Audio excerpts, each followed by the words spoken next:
Benvinguts al Friki Online càpsula 831. Seguim amb Norma i ens en anem una altra vegada al fantàstic. Aquest cop un fantàstic que ratlla el terror i que és Demonios. Demonios de... Tenemos Demonios. El títol és... Igual el Tenemos és tan petit que no m'hi he fixat. Tenemos Demonios. De Scott Snyder i Greg Capullo en el dibuix. Què és i de què va? D'entrada, format comic book, tapa dura, que ens recopila tota aquesta entrega, i al final, extras d'il·lustracions inèdites, cobertes alternatives, etc. Bàsicament són cobertes alternatives, el que tenim d'extras, ¿vale?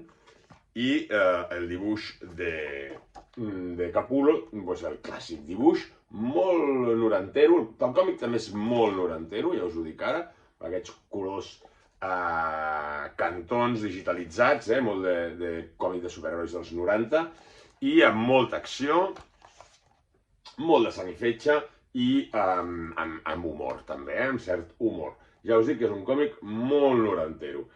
Una noia que viu amb el seu pare, la seva mare ha mort i tal, tenen una vida així quotidiana, discussions típics de pare i mare, de pare i filla amb l'adolescència, la filla se'n va estudiar, no sé què, no sé quantos, total, que es carreguen a son pare i aquí descobreix que el seu pare no era el que semblava que era, sinó que era una altra cosa, era un caçador de dimonis.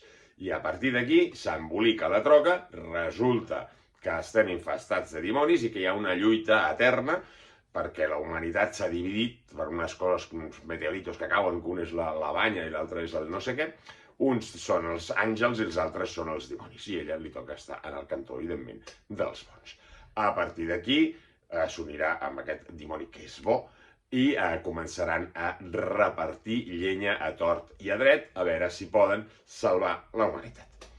Bé, un còmic estiuenc, tampoc no és que sigui allò que diguem per tirar coets, però és divertit i el dibuix és potent, el de Capullo, si us agrada aquest estil, funciona molt bé, i Scott Snyder narra a pinyó aquesta història que tira tota sola.